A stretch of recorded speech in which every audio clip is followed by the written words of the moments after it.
So again, I am Jen Segawa, and I am currently at Stonehill College, but this is mostly work that was done at Boston University. So today I'm going to be talking about how we can learn to say a silly word like bdangt. This is a paradigm of speech motor sequence learning, which is a lot of words, but I will explain what that means in a second. And we're going to look at healthy and disordered brains, particularly people who have persistent developmental stuttering. And by the way, I know I talk really, really fast, so just raise your hand or tell Alfonso if I am talking too fast. I get excited about this stuff. Okay, so, oops, how do I, oh, there we go, okay. So let me just explain sort of where I'm coming from in the world of speech and language. Language is a really big field. People study it from all different perspectives, but mine is in particular sort of thinking about motor control. So how does our brain control the movements of our articulators, so the parts of our body that make speech, so say our lips, our tongue, our respiratory equipment, right, our lungs and our diaphragm and all of that to make speech, to make us be able to talk. So sort of the way I think about it is, if you have a friend here, his name is Phineas, and he wants to call his pet platypus, whose name is Perry. He think somewhere in his brain, right, he has what's called a phonological representation. So phonemes are the individual sounds of language, like a p and an e and a r and an e. So somewhere in his brain, he has this representation that he knows he wants to say. And then he's going to send a command to all the different parts of his body, like I said, lips, tongue, larynx, right, your voice box, your vocal cords, his diaphragm, right, to somehow move those muscles to actually say a word like Perry. And we call this sort of the feed forward component. So if you think of it like a machine, right, there's a part of his brain that's sending a command out, and that's sort of doing a thing, right, which in this case is making a word. He's saying Perry. In addition to this feed forward stuff that's happening, he's also getting information back. He's getting feedback about what he's just said. And that's also a really important part of this process, which I will get to later. So, so he gets two kinds of feedback. He gets touch feedback, so somatosensory feedback from, you know, all the parts of his body about what he's saying. So when he says the p, right, he gets feeling of the lips touching each other, sort of they go out a little more. And he says the r, he can feel his tongue moving in a different place, right? So he's getting information about from the feeling in his body. He also, because he's using a spoken language, gets information about the sounds he's just made. So he hears himself as he's saying it, say Perry. So in order to speak, you have a feed forward command that's sending information, commands out to the muscles that will allow you to speak. And then you're getting feedback from the touch sensors in your body and also from hearing yourself speak. All right, so that's sort of the really big picture view of how I'm thinking about things. And just a little plug about why I think all of this is really interesting, and hopefully you will too. Speech is this really crazy thing. So most people can do it pretty effortlessly, right? Most adults and children can speak relatively effortlessly. So to say the word brains, for instance, because I'm a neuroscientist and I love brains, it's this really incredibly complex process. So to say this word, right, there's about 100 muscles involved. So again, from your face, from your tongue, from your larynx, from your respiratory control, right, there's about 100 muscles you have to control to make all of this work. So not only are there a lot of pieces involved, but you also have to be super precise with how you're moving those pieces. So the difference between, say, making the A versus an E in brains, right, instead of saying brains, is millimeters difference, right? In your vocal cords, right, the amount of tension you need to put in to get your vocal cords to vibrate in the way you want is a really precise thing. So it's really complicated, lots of muscles. You have to do it really spatially precisely, and it happens really fast. So each of the sounds in that word brain, so like b and r, you're hitting those for less than 100 milliseconds. And then even within that, the difference between saying a b and a p, for example, can be about 5 milliseconds different. So when you release the energy for the ba, if you do that at the wrong time, it turns into a pa. So speech motor control is this incredibly complex process that we can all do. But if we were talking about any sort of other part of the body or any kind of movement, we'd really be talking about the ability of, a world-class musician or dancer or athlete, right? But if for speech, anybody can do it. So this is my daughter. She was probably around 2, and hopefully you can hear this. This is her saying, oops, brains. So at 2 years old, she's able to more or less say the word, right? She still sounds like a kid. It's not quite accurate, but she's able to do it relatively effortlessly. And I just have to throw this in because I'm going the wrong direction. Sorry. I'm a proud mama. This is her version of what she thinks I do for a living. So I'm teaching my students about brains. And when you teach your students about brains, it requires just like pushing buttons on a keyboard because that's my job, obviously. So not only is speech this crazy complex thing that most people can do effortlessly, but also it's super important to the human experience. So if anyone knows someone who had trouble developing speech or someone who's lost the ability to speak, say from a stroke, right? When someone loses the ability to speak or doesn't develop this ability to speak, it really hampers their ability to communicate with other people and to be a social animal. Or even in this case, right, my Spanish is abominable. Thank you for listening to me speak in English, right? But if, let's say, there was someone here who is not as comfortable in English, that could certainly hamper their ability to listen and understand what I'm trying to communicate. Okay, so speech is cool. We should all be interested in it. Not that I'm biased. Okay, so I'm going to present 3 relatively short studies on this. And I'm going to focus on what I call subsyllabic speech motor sequence learning, and I will explain what that is. The first study is a behavioral study, just sort of testing about, does this kind of learning happen? That was sort of our first foray into this. And then we're going to use the same paradigm and then look at what happens in the brain. Spoiler alert, there was learning. What happens in the brain when this learning occurs? And then we're going to take that information and apply it to try to understand persistent developmental stuttering better and try to understand what's different in the brains of people who have persistent developmental stuttering. All right, so part 1, speech motor sequence learning. So I should say, again, this was work done in my graduate work at BU at Boston University, but Matt Massapolo is the one who really got it out there into the world. So props to him. Okay, so what is subsyllabic speech motor sequence learning, which is many words. So let's just start with motor learning. This is an area that's studied by many people.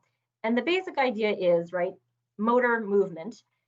If my friend here makes a movement, like pushing this button, right, he does it over and over and over and over again, he gets better at doing it. Okay, so that's motor learning. And there's all kinds of paradigms they make people do, or animals do, like things with joysticks or push buttons, all that kind of good stuff. So motor learning. So motor sequence learning is, instead of him making one movement, right, one button push, he now has to learn a sequence of button pushes, right? So 2 would be a really simple sequence, but let's say 7 buttons, right? And he does this over and over and over again, making this sequence of movements, and he gets better at it. And so when I say better, what I mean is really 2 things. So first, he makes fewer mistakes. So you're going to see a lot of these graphs. So on the x-axis is time. So these are, in this study, they did 5 different sessions. And then on the y-axis is the error rate. So basically how many mistakes he made or people made. More errors, more mistakes are higher on the y-axis, fewer mistakes are lower, right? So over time, participants are making fewer mistakes as they're practicing these sequences, as they're learning these sequences. In addition, so we make fewer mistakes as we practice these sequences, and they also get faster at doing them. So this, again, x-axis is time, y-axis is now the time it makes to make a movement. So this is the time it takes to make a single movement, so 1, in this case, button push. I'm going to present the time it takes to make the whole sequence, but it's the same idea. Right, so slower movements are higher, faster movements are at the bottom. So right, over time, people are getting faster at making those movements. So when we are learning these motor sequences, we make fewer mistakes and we get faster at performing them. That's the idea. Okay, so why then? So there's a lot of literature on sort of non-speech motor sequence learning. Why should anyone be interested in studying speech motor sequence learning, right? And the question we want to ask is, do people learn speech motor sequences like they do other kinds, non-speech motor sequences? And so why would we ask this question? Well, there's two reasons, really. So the first one is that there is a whole lot of research on non-speech motor sequence learning.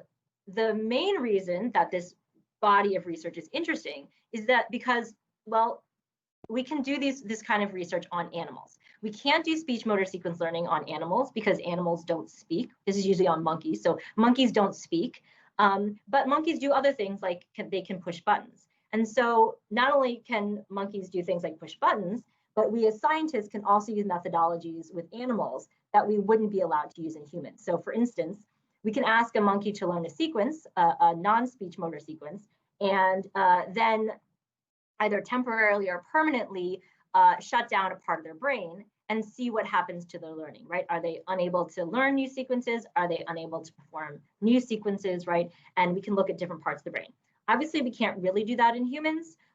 You can sort of do it with people, let's say, who've had some sort of brain damage, like a stroke, but this is obviously not a healthy brain, and you also can't get a lot of this data.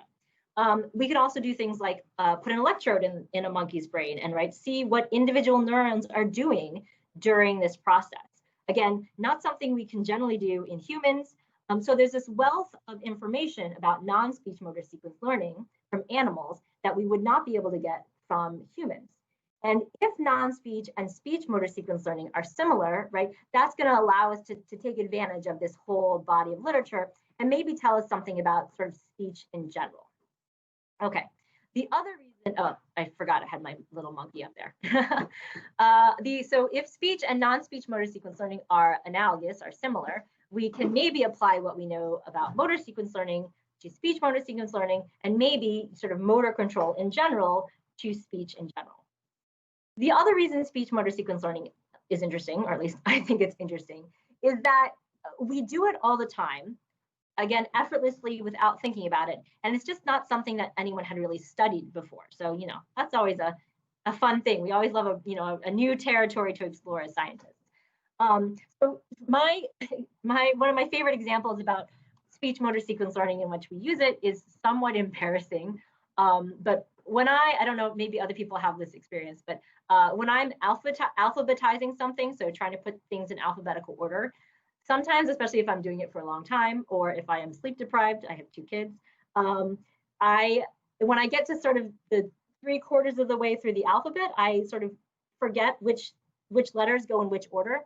And the only way I can know it is by going through the entire alphabet and singing the ABC song. So I'll be like, okay, which comes first, Q or, I don't know, W, right? I do know that one. But anyway, so I have to sing the song, right? I'll be like A, B, C, D, E, F, G, H, I, J, K, L, M. Okay, now I know which one. So, right, I have that information in my head, but I'm only able to access it by performing, right? This is a series of speech movements. So performing the whole speech motor sequence in order to access the information in that sequence. So this is a speech motor sequence that I've learned over time, right? We've all probably sung this song a million times or some other song a million times. Other examples of motor sequence learning, for instance, when I get in the car, right, I do a whole bunch of things. I put on my seatbelt, I put the car into drive, I turn off the brake, I check my mirror, right? And I have noticed when I get into a different car, say a rental car, right, when things are in different places, it really takes a lot more thought. So it's not that in my head, I'm going, okay, check the mirror, okay, check the brake. Like I'm really going through a sequence of movements without even thinking about it. So speech motor sequence learning, something that we do all the time, but this hadn't really been studied, and we didn't really understand how it happened or if it even happened for speech. Okay, so the paradigm we used was to present these words, silly words, these are not real words in English, like frump, but they are easy to say because they have what I'm going to call legal, and I mean legal in like a linguistic sense, like this is a sound, this is a series of sounds that is allowable in English or whatever language. So it's easy to say. And by the way, I think I forgot, I must have taken the slide out. So we've gotten through the speech motor sequence learning, and the only piece I missed was the subsyllabic. So sub, smaller than syllabic, a syllable. So we're really talking about sequences of individual sounds. So this is a subsyllabic sequence of individual sounds that someone's learning, right? So this is a sequence that they've never seen before, and they've never said f, r, p, all in that order before, right? But we're going to allow them to practice and see what happens.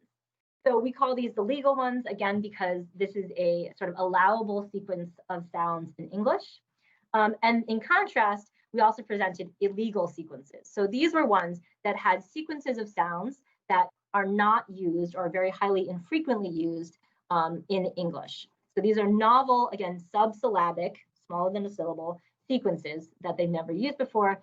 Say, this is hard, these are hard to say, FEFK, or the example in the beginning, right, bdangt. So this FK at the end of the word, for instance, you would never have that at the end of a word. That's not something that we are allowed to say in English. I should say all of these illegal sequences and these consonant clusters did come from other languages. So for instance, Russian, or I can't remember now the other language they come from, but they are sequences of sounds that are said in some other language by a human being, just not by someone who is a native speaker of English and doesn't speak the other language. So we have these legal sequences that, while they are novel to the individual, right, there are sort of subsyllabic sequences like FR that people have seen before, whereas this is a novel sequence, but this combination of FS at the beginning of a word or FK at the end is novel to the person. And so we asked our participants to repeat these sequences 60 times, each sequence over 2 days. And then in each condition, they had 4 sequences, or these pseudo words, these fake words, per condition. And we sort of alternated which words that they got. Okay, and so what we see is people did learn. Surprise! Right, so again, this is utterance duration, how long it took them to say the sequence, which is akin to that movement duration I showed you before, right, making a faster movement. The illegal utterances are on this top black line. The legal ones like FREMP are on the bottom, and this is the number of trials for each individual. This is averaged across the 4 pseudo words, the 4 sequences that they learned. And so you can see, right, they start off slower for the illegal words and they get faster over time. The legal words didn't change. It's mostly a basement effect because they're already so, I mean, FREMP is very easy for us to say, so they were already very fast at this. So it sort of just provided a control condition. One thing to note though, so this line here is the start of the second day. And so you can see there's like a little bump at the end of day 1. And that's really, it's just from people getting tired. To be honest, it was an incredibly boring task. And sometimes you could hear people kind of like falling asleep. So that's why you see sort of this bump here. So to quantify this change, we looked at the first 5 utterances for each word at day 1 and day 2, and then just subtracted the difference in duration. And so you can see, right, this is the illegal like SEFK, here's the legal words like FREMP, and there's not much change in duration in the legal, but there was a change in duration for the illegal, and that change was much larger, significantly larger for the illegal compared to the legal. So again, this is the size of the change in the duration. So they're going faster, going significantly faster for the illegal words than for the legal words. You can look at the error rate as well, so the number of mistakes they made. And you can see, again, the illegal had a few errors, but it's mostly already has a baseline effect. And then the illegal had lots of errors, and they got better across the days. And you can see that again in the same. So this is, again, comparing the change in error from in day 1 and day 2. And you see a larger change in the illegal than the legal. So none of this is particularly surprising, but this really hadn't been quantified before in the speech motor sequence learning. So we wanted to test this. All right, so hooray. Do people learn speech motor sequences like they do other kinds of sequences? The answer is yes. All right, so step 1 down. Now, neuroscience, we love brains. We got to look at brains. We looked at what happens in the brain during this speech motor sequence learning, the subsyllabic speech motor sequence learning. So we know they learn motor sequences like other kinds of sequences in a behavioral sense, that they get faster, they make fewer mistakes with practice. But, oops, oh, I'm pushing the wrong button, sorry. Right, so we know those two things are the same. We make fewer mistakes and we get faster, right, over time, just like in the button pushing kinds of paradigms. But is what happens in the brain for non-speech and speech similar? What are the neural correlates? What parts of the brain are involved in speech motor sequence learning? And how does this relate to non-speech motor sequence learning? So we used the same paradigm. We had legal and illegal sequences. So the FREMP was the legal, SEFC was the illegal. We had more sequences in this study. So we had 15 sequences per condition. So FREMP and BLERC and things like that, right? But we had the same number of repetitions per sequence over days. And now these are the ones that they practice, right? They practice each word sequence 60 times over the 2 days. So, and you can see we have the same sort of results, that there are a much bigger decrease in the percent of errors, much bigger decrease in the time it takes to say the word for the legal compared with for the illegal compared with the legal. All right, so these are the ones that they practice. So we're going to actually call these now learned legal and learned illegal. And now we're going to add a third condition for this study, which is novel illegal sequences. So these ones are created in the same way as the learned illegal words, like tip, that's one of the harder ones. But the participants had never seen them before we did the fMRI session. So these first two that they practiced over the 60 days, same as in the first study, now we're throwing in some new ones. And I should say for the stimuli, the sequences in the latter two conditions, actually, I don't know if you can see my mouse. So for the learned illegal and the novel illegal, we switched in different participants, you know, which sequences were in which category. So it wasn't just a byproduct of which sequences, you know, a particularly hard sequence in just one category. Okay, so we use two neuroimaging methods. This one should sound pretty familiar. So fMRI, functional magnetic resonance imaging. But I'm going to do a real fast explanation of what it is. So when we look at fMRI, right, so when we sort of doing cognitive science in general, right, we have this understanding, this assumption that different parts of the brain are involved in different processes, right? So when a group of neurons is working really particularly hard on a particular process, right, it uses up more nutrients. And in this case, we're interested in oxygen. So if a part of the brain is working really, really hard, let's say to learn these words, it's going to need lots of oxygen. The oxygen gets dropped off by blood, right? That's its job, in the form of oxyhemoglobin. So the hemoglobin molecule has a little oxygen attached. It comes to that part of the brain. It drops off its oxygen, and it leaves as deoxyhemoglobin. And you can see that right in your veins, right? The blue are the veins, the oxygen that's dropped off its blood. It's a different color as opposed to the bright red oxyhemoglobin. Fun fact, the ice fish is the only vertebrate that does not have hemoglobin. So you can't do fMRI on an ice fish. Sorry if that's someone's dream, is to, you know, do fMRI on ice fish. Okay, so and the trick is, right, the magnetic properties, excuse me, of oxy and deoxyhemoglobin are different. And so fMRI isn't a big magnet. And so we basically look for where we see these differences, and in the magnetic, basically like creates a little flux in the, excuse me, the magnetic field. And we look for these, and we know that's where a bunch of oxygen just got dropped off. And so that's the part of the brain that, you know, needed more oxygen, was working hard. The trick is with fMRI, though, and the brain in general, oxygen is going everywhere. So you can't just look for where oxygen is going in the brain, because all of the brain is getting oxygen all of the time. If you are not getting oxygen to a part of your brain, that means you're having an ischemic stroke, and that is bad. So excuse me, we can't just look at where is oxygen going for a particular task. We need to use an fMRI contrast, which is comparing two different tasks. Sorry, I'm going to just grab my water. Comparing two different tasks to see where there is more oxygen being dropped off in one task compared to the other. And this is, we're going to do this looking at the novel. So where in the brain is working harder to learn these novel sequences compared to the ones that were already practiced. And it's a literal subtraction in the sort of oxygenation level in these two conditions. So we're going to look at where in the brain, again, had more oxygen dropped off for novel over learned. All right. So in fMRI, we're asking what's parts of the brain are working harder for the learned or for the novel sequences. And then we're also going to look at diffusion tensor imaging, or DTI.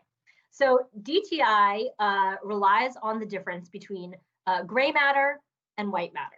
So gray matter, right, is this sort of darker color on the outside of the sulci and gyri, and the white matter is on the inside. And the white matter is white because those are long-range connections, which are the axons of the neurons, and those axons are myelinated. So that's just like a wire, right? A wire has insulation on it, so those electrons stay inside. And right, our neurons communicate within themselves using an electrical signal. And so it similarly has this insulation on the outside to make the signal go faster down and keep those electrons sort of in and focused going down the axon. And so, oh, I don't know why I have that. And this insulation is made of fat. This myelinization is made of fat. And so that's why white matter looks white, is because you're seeing the fat from the axons. So we're going to look at sort of where axons are going. That's what DTI is interested in, is where those connections are going in the brain in the white matter. And the way we do that is by looking at the movement of water. So my narwhal here is representing a water molecule. And if the water molecule narwhal is in this sort of a bath of, let's say, the ocean or whatever, it can move any way it wants, right? It's a water molecule. It's free to do as it pleases. It can go any direction. However, if the water molecule is stuck inside an axon, right, its movements are limited. It can only move side to side within, or in this case, side to side, right? So within the axon, right? Because this is the direction the axon is going, it's stuck inside the axon, so it can only move side to side. And the idea is, right, if we see lots of axons, lots of water molecules all moving only in the same direction, well, that probably means there's lots of those axons, lots of those connections between two different brain regions. So we're going to use DTI to look at where are there connections in the brain, and particularly how are those connections different in people that are more successful in the task and not successful, right? Which connections are important for learning this task? So we're going to look at across people. All right, so we're looking at fMRI to see which parts of the brain are working harder in one of the conditions, and then we're going to looking at DTI for which parts of the brain, which connections are better developed for people who are better at the task. Okay, so again, we have the practiced legal and the practiced illegal, and then we threw in this novel illegal condition so we can see what the brain's doing when it's confronted and trying to learn a new sequence. Okay, so just a little check-in with the behavioral data, right? We do see that people are pretty good at the learned legal and the learned illegal sequences because they practiced them, but they had made a lot more errors for the novel illegal sequences because they'd never seen them before. And they did make more mistakes, so they did make more mistakes, and they also were slower in the novel illegal sequences. They were also slower for the learned illegal compared to the learned legal, but that's not surprising considering what we saw before. So the novel illegal, they were novel, they were more difficult. The brain's going to have to work harder in order to learn them. Okay, so here's the sort of big results, and then I'm just going to pick some stuff that I think is interesting. So these are all the areas of the brain that were more active for when the person was saying the novel sequences that they'd never seen before compared to the ones that they had practiced before. Okay, so I just want to I'll go first through the ones that are similar between non-speech and speech motor sequence learning, and then I'll talk about the things that are a little bit different, which are interesting in a different way. So the first areas of the brain that were more active for the novel sequences compared to the practiced ones were areas of the basal ganglia, which is sort of deep in the brain. And then if you look, sort of, you cut down the brain, it would be right in here, the pre-supplementary motor area, or the pre-SMA. You don't need to know those particular things. What I think is important or interesting to know is that these are areas that are very consistently implicated in the non-speech motor sequence learning literature. So if you take a monkey and ablate those areas, either with drugs or physically damage those areas, right? The monkey is not able to learn new sequences. It can perform old ones, but it can't learn new ones, right? And so again, these were areas that were more active when the person was trying to perform and learn the new sequences. So this is not at all surprising, right? So that is almost exactly the same as what you would see in non-speech motor sequence learning. So there are definitely some similarities. Another area that was very similar was the lateral premotor cortex. So if you kind of went like this with your brain, right, it's sort of right in front. And right, the premotor cortex is connected with the motor cortex, which is organized in a somatotopy, right? So different parts of the brain in that sort of area are controlling different parts of your body, right? So a hand representation is in a separate place than an arm representation. But generally, those areas are next to each other because they're next to each other on the body. So in this lateral premotor cortex area, this was in the area that's associated with larynx and lips and tongue motor control. And in speech, we think this is an area that is used as what we call a mental syllabary.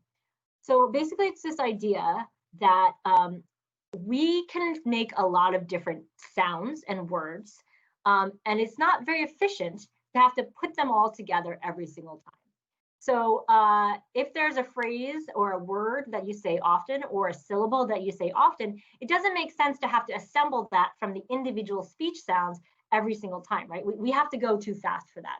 So we think that there is an area of the brain that's storing these pre-assembled programs for motor, so for sequences, speech sequences that we use a lot.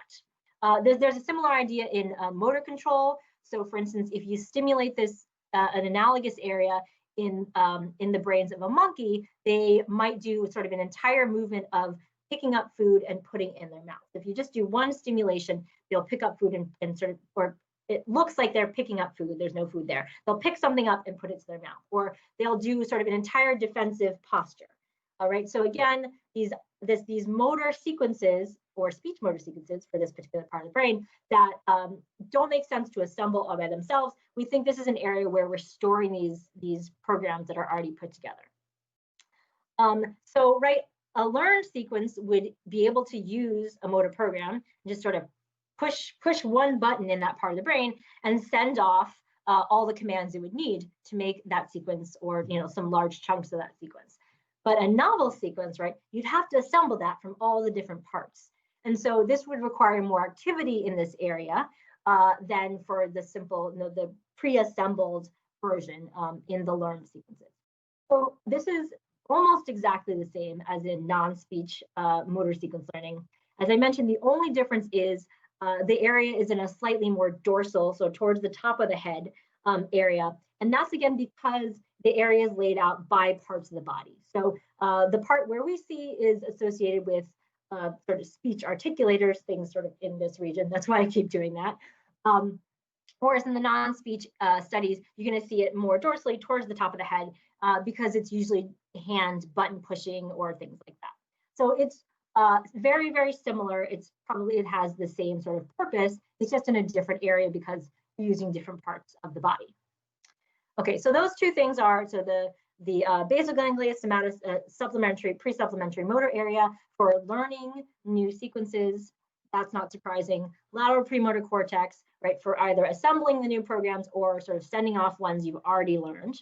Not surprising. But then there are a couple areas that you don't generally see in the non-speech motor sequence learning literature.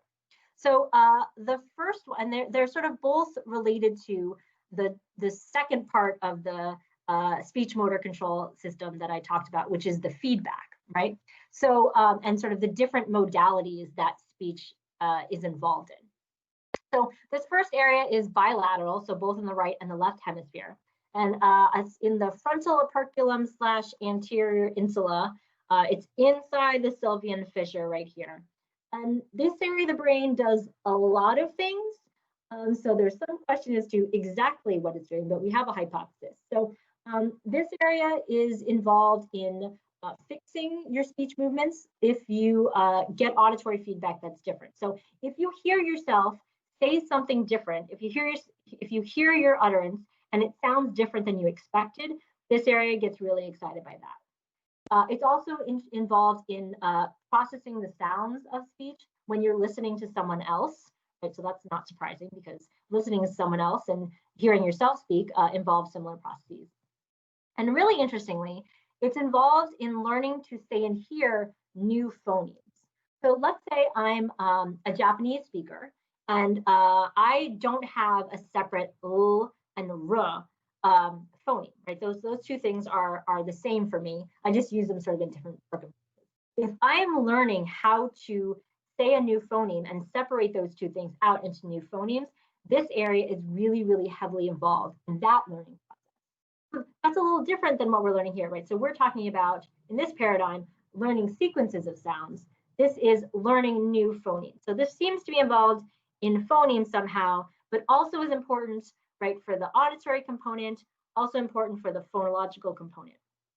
And so, right, that's not surprising, as I mentioned, right, there are all these different components in speech, right? So when Phineas wants to say Perry, he has the phonological representation, he sends the motor command, right? There's a motor component, there's a phonological component. In our task, they also, the participants saw the word written on the screen, or the sequence written on the screen, and they also heard an example of it, and they heard themselves. So you have all these sort of different aspects of the same sequence, right? So there's the phonological representation of the abstract sounds. There's the visual of seeing the word on the screen. There's the motor, right, of them learning how to make that movement with their mouth and articulators, right? And also hearing what it sounds like, the auditory representation. So based on what we know about how people learn new phonemes, we suspect that this area is involved in sort of putting all of those things together. So connecting the visual to motor, the auditory to motor, mappings. So seeing bdangt, knowing that I need to say bdangt, hearing bdangt, knowing I need to say bdangt, and also hearing myself say bdangt, putting that all together with sort of the common thing being the common mapping being the phonological representation. So, right, the idea is this area probably mapping and connecting all those different representations of the same sequence, bdangt or Perry in this case. Okay, so that was a lot. So that's what we think the frontal operculum is doing. A really interesting thing about this is that it seems to be really important in the process because the difference in the amount of activity that we saw. So on the x-axis here, bold is the blood oxygenation level dependence. It's basically the amount of oxygen that's being dropped off. So the difference in the amount of oxygen being dropped off in the novel and the learned condition. So you can also kind of think of it as, you know, how much you were able to stop relying on this process for the learned condition, right? The difference in the size of the difference in that condition was related to how well the participants were able to do the task. So the y-axis here is called learning. I've called that learning success. It's just the size of the difference of the utterance duration between the learned and the novel sequences. So the tip that you never heard before and bdangt, and it's normalized by how long it took you to say the one you've already learned. So just some people said talked slower, some people talked faster, so we normalize. So the size of the behavioral difference is correlated, positively correlated with the size of the bold difference, the oxygen difference, the brain difference in this particular part of the brain. So it seems really, really important to this process, to being successful. The other part of this, the other sort of area of the brains that I want to highlight is the posterior, sort of the back part of the auditory cortex. So this is planum temporal and posterior superior temporal sulcus, both areas implicated in auditory processing, so hearing. And it's particularly involved in that phonology, right? So taking the connection, the mapping between hearing sounds, whether it be yourself, hearing yourself, or hearing the stimuli, and the phonology, knowing the individual sounds. It's also really interestingly, and this will apply when we get to the stuttering stuff, it's also strongly implicated in correcting your speech movements based on auditory feedback. So if you hear, I mentioned this before with FO, if you hear yourself, if what you hear yourself say is different than what you expected, this is the area of the brain that we think it's tasked with fixing the next time you say that word based on what you hear. So what you heard. So for instance, we can do these really tricky things where we have somebody say, over into a microphone, we play it back to them over headphones, and we can mess with the pitch or what are called the formants, which makes an different than an eh, or the different vowels different. So there are particular frequencies within the signal, and we can mess with that. And this is the part of the brain that is works really hard, particularly when you've changed the sound in a way that changes what phoneme you're saying. So it cares a little bit when you change, versus a slightly different but it really freaks out if I change it in a way that makes your into an eh. And so, right, we think that either more activity in this area is because it could just be that people are making more errors, right? We did know that in the novel condition, people made more errors and they had to fix those errors. Or it could be that you're paying more attention to your auditory feedback because it's something new that you're trying to learn. And it could be both of those things. So that's a really subtle difference, but it does seem to be involved in listening to yourself speak in order to fix some errors. Okay. And interestingly, so this is getting to the DTI, we looked at how strong were the connections under this area.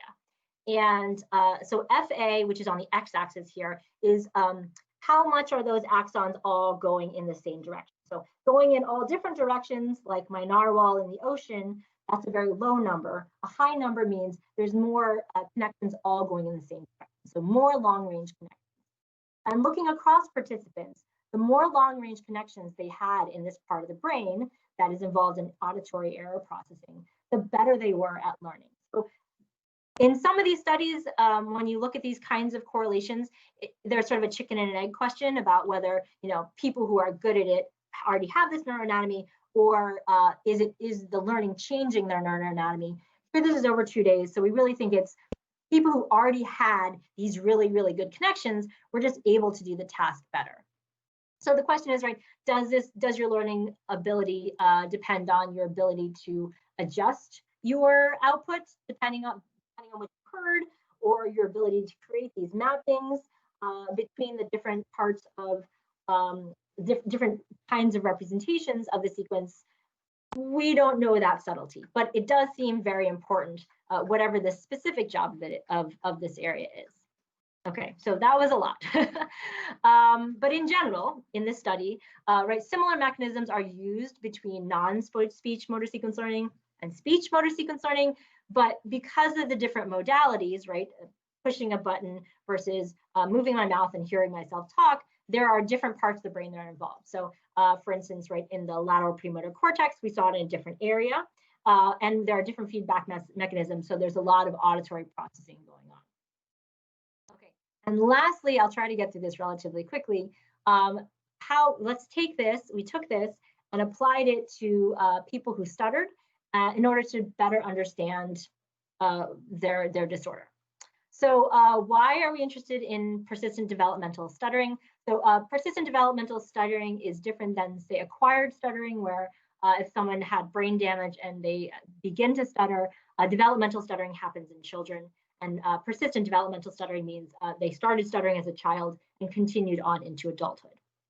So persistent developmental or stuttering in general, developmental stuttering is very, very common. I'm sure most people know at least one person that stuttered at least as a child. So about 5% of all children stutter at some point in their lives. And then of those 5%, about 25% of those go on to continue stuttering to some degree into adulthood. So this is a very pervasive disorder. It is a speech disorder, so it develops around the age of 3, right when children are sort of beginning to produce and incorporate more complex speech sequences. And then it is a speech sequencing disorder, so we know that people who stutter have deficits in learning speech sequences. So this is one of sequences of syllables. So they did, ba, da, ga, ba, things like that. Very exciting paradigm, I know. And what they found, so you can see people who stutter, PWS, on the top in the light gray, people with normal speech, or we sometimes say fluent speech, in the black. And this is, again, over time. You can see their speed, right? The people who with fluent speech, the control subjects were able to get faster and faster, and that was not necessarily true in the people who stuttered. So we know that the ability to learn speech motor sequences is affected in people with developmental stuttering. And I should add to that list, right? Persistent developmental stuttering is also, it is a brain disorder, right? So, back in the day, you used to think it was just a nervous disorder or a social disorder, right? We know that it is caused by things happening in the brain. Okay, oh, there we go. And the areas that are implicated in stuttering are basically exactly the same ones that we saw in the last study. So that superior temporal cortex, those auditory areas, that bilateral frontal operculum, the basal ganglia, which is those in the stuff in the middle, right? All of those are the exact areas that we saw in the last study. And those are the areas that are implicated in stuttering. So seems like something we should pursue. All right. So first thing, did the exact same paradigm, right? They practiced legal and illegal sequences, and then in the fMRI session, they got brand new ones that they'd never seen before. And we basically saw, to our surprise, actually, we saw the exact same pattern. So a couple things to notice, same patterns, right, where learned, this is the number of errors, but we saw the same thing in the utterance duration. Learned illegal was performed the best, then the learned legal, so like blurk. Learned illegal, the ones they practiced, were slightly better than that, and worse than that, and then the novel ones they'd never seen were worse than that. There were no group differences, just sort of across the sequences in general, and there were surprisingly no interactions. There's kind of something trending in the learned illegal, but nothing that was significant. We were a little bit surprised by that. Sorry, I have things popping up on my screen. Okay. So on the right here is the results that I just presented you with all of the people with fluent speech. And on the left is the same paradigm, the same novel versus learned contrast in all subjects here. So you can see there was a lot, very, and this is all subjects combining the people who stutter and the people with fluent speech in the new study. So this is the new data. On the right, sorry, you can't see me gesturing, sorry. On the left is the new data combining people who stutter and people with fluent speech. On the right is the data I just presented you. And you can see it is remarkably consistent. We were pleasantly, but also surprised to see that. The only difference really is the size of the clusters, the little blobbies, and that really has to do more with statistical power. So we had twice as many participants in the new study than with the original study because we had the same number of participants in each group. So we had twice the number of participants. But it's all almost exactly the same areas that you can see.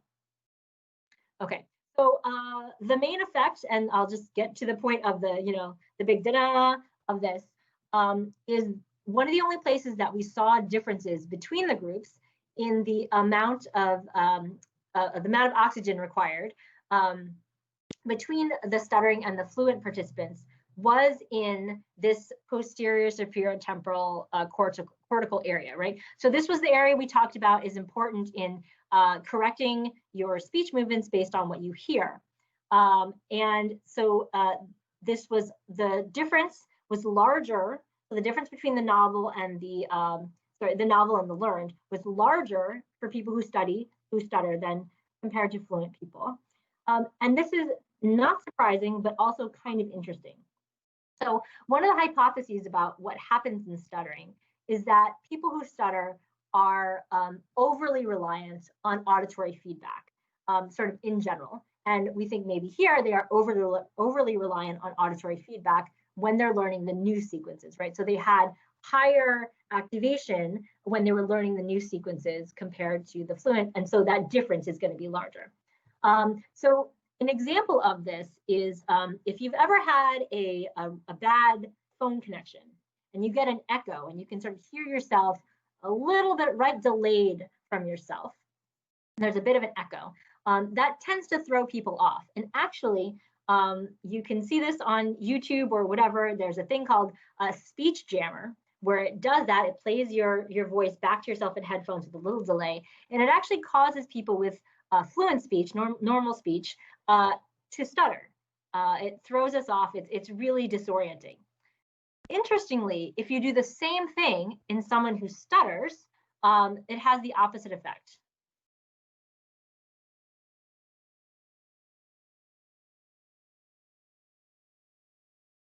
So now this is on.